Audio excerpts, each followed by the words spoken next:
잘 되고 있어? 네, 잘 되고 있습니다. 오케이! 이러고 가는 그런 상사랑 일하는 사람 좀 불행한 걸 수 있어. 최고입니다! 막 이런 얘기를 하는데 뭐가 좋아하냐고 이렇게 되는 거야. 안녕하세요.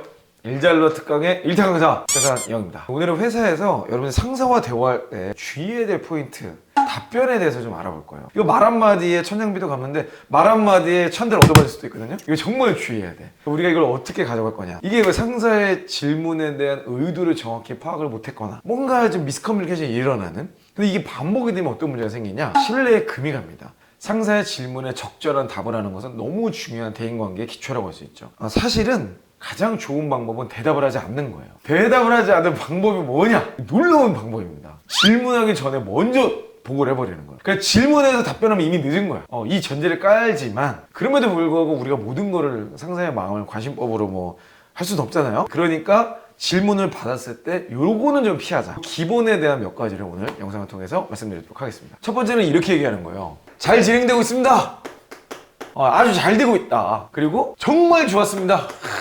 자, 물론 이 답변 자체는 좋아요. 시작으로서는 좋습니다. 많은 사람들이 이거를 미스를 하는데, 네거티브에서 시작해서 파지티브로 넘어가는 경우는 보통 면접이랑 비슷해요. 가다가 여기 어딘가에서 끊겨. 난 네거티브만 얘기하다가 멘붕이 오고 네거티브한 사람이 되는 거예요. 그래서 우리가 이거를 순서 거꾸로 가야 돼. 파지티브를 먼저 얘기하고, 그런데 조금 yes, but 이런 게 좀 아깝다라는 네거티브의 순서를 가져가는 게 물론 좋습니다. 그래야 이제 상사도 좋다는 얘기 듣고 싶지만 안 되고 있다 그런 얘기 듣고 싶진 않거든요. 여기서 미스하는 게 뭐냐면 너무 두루뭉술하게 얘기해버리는 거예요. 상사가 지금 내가 보고하기 전에 물어봤다는 건 뭐냐면 뭔가 진척 과정을 알고 싶은 거거든요. 진척 과정의 핵심이 뭐겠어요? 프로세스예요. 프로세스. 지금 어디까지 왔고 이게 지금 문제가 있는 건 뭔지, 그리고 거기에서 우리가 잘 되고 있는 건 뭐고 아쉬운 건 뭐고, 요 두 가지를 좀 균형 있게 보고를 해야 되는데, 우리는 그냥 이렇게 네, 잘 되고 있습니다. 걱정 마시오. 네, 정말 좋았습니다. 최고입니다. 막 이런 얘기를 하는데 뭐가 좋았냐고 이렇게 된단 말이지. 두루뭉술한 대답은 항상 어려움이 있다. 그래서 사실 가장 좋은 거는 숫자로 얘기하는 거예요. 숫자로. 이게 수치화 나옵니다. 수치화를 할 수 없는 자는 수치를 당한다는 아주 명언이 있어요. 누가 말한 거예요? 면접학 형님 얘기한 거예요. 제가 한 얘기는 아니고.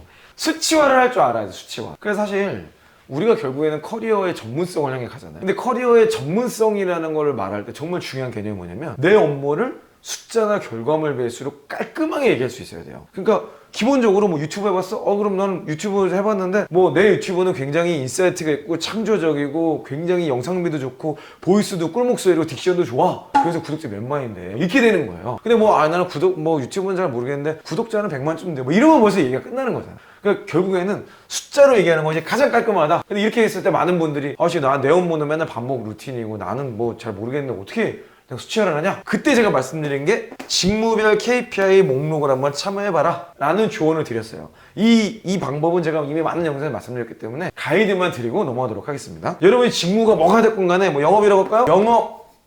영업이라는 거 뒤에다가 KPI 붙여서 검색해보세요. 그러면 엄청 많은 내용이 나옵니다.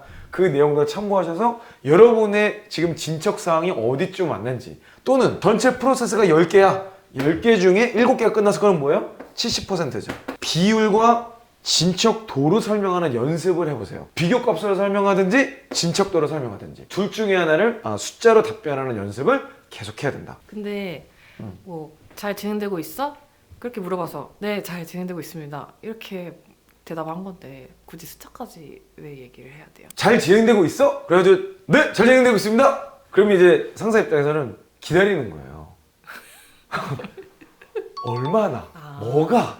상사는 그걸 의도를 하고 물어보고. 그렇죠. 당연히 그렇죠. 잘 되고 있어? 네, 잘 되고 있습니다. 오케이! 이러고 가는 그런 상사랑 일하는 사람 좀 불행한 걸 수 있어. 그거 대부분 실력이 없을 확률이 높고. 나는 진척도로 숫자로 관리하는 연습을 해놓으면 누가 와서 물어보고 누가 디테일하게 물어보고 누가 추상적으로 물어봐도 다 커버가 된다는 겁니다. 자, 두 번째는요. 상사의 단답형 질문에 스토리로 답변하시는 분들이 있어요. 진짜 이거는 좀 피해야 돼.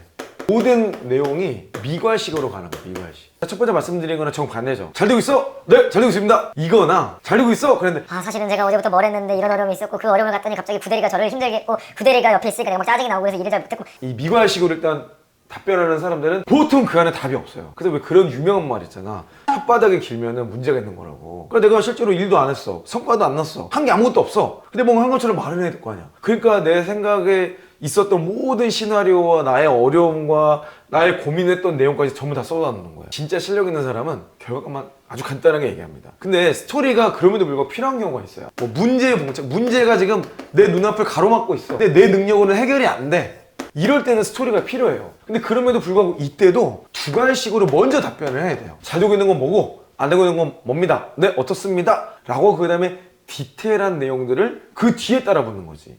스토리가 필요한 경우도 물론 있지만 두 가지씩 답변을 한 뒤에 그 다음에 궁금해하는 내용 중심으로 스토리를 풀어라. 그래서 여기서 여러분이 알면 좋을 건 뭐냐면 상사가 궁금한 거는요, 의사결정할 게 있냐예요. 의사결정이 뭐예요? 뭔가 결정을 해줘야 될 내용이야. 아, 팀장님 제가 지금 여기까지 했는데 이거 좀 해주세요. 여기까지 했는데 이게 필요한 것 같아요. 이거 도와주시면 제가 바로 다음 거 이거 할게요. 이거만 해주시면 컨펌 해주시면 언제까지 끝낼게요. 이런 거야. 상사가 뭔가 행동을 해야 될 것을 이야기를 답변을 하는 게 좋습니다. 그러니까 질문이 왔잖아요. 질문이 왔어 나한테. 그리고 나서 여러분들이 앤서를 하면 이건 이미 끝난 거야. 질문이 왔을 때 여러분은 뭐를 해야 되냐? 또 질문을 역으로 하면 제일 좋아. 이거 해주실래요? 뭐 이럴 수도 있고, 또는 여러분은 여기서 오더를 하시는 게 제일 좋죠. 지혜로운 말로. 네, 지금 이렇게까지 잘 되고 있습니다. 근데 팀장님이 이것만 도와주시면 제가 더 빨리 끝낼 수 있을 것 같아요. 뭐 이러면 이런 식인 거예요. 그러니까 상사가 궁금한 거는 의사결정 사항이 있느냐 없느냐. 의사결정이 있습니다 없습니다를 먼저 두 가지식으로 던지고 그 다음에 필요한 경우에 부연 설명을 스토리로 하면 굉장히 좋은 답변 방법, 보고 방법이 되겠죠. 마지막으로 세 번째가 뭐냐면 무조건 할 수 있습니다. 오케이? 싹 가능. 모든 상사들이 이 말을 기다리고 있어요. 이게 잘못하면 예스맨이 되는 거죠.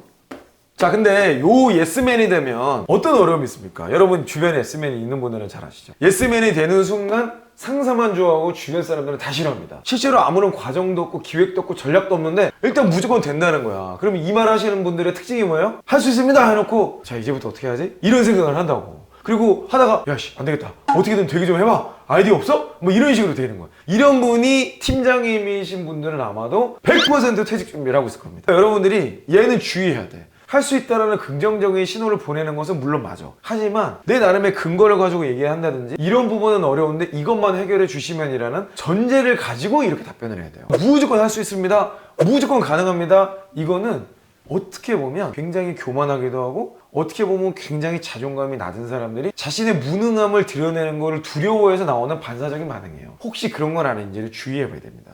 특히 프로젝트건 시작할 때 일단은 뭐 내가 보기엔 답도 안 나오는 내용인데 뭐 이런 거야. 어떻게 하면 우리 회사가 매출을 2배로 올릴 수 있을까? 아, 예. 뭐 유튜브 채널 새로 만들어가지고 그 구독자만 100만 만들면 됩니다. 구독자 100만 만든 건 뭐 건도 아닙니다. 뭐 이런 띠바빠들이 있어요. 유튜브 그냥 영상 올리면 구독자만 100만이 몰려오는 줄 알아.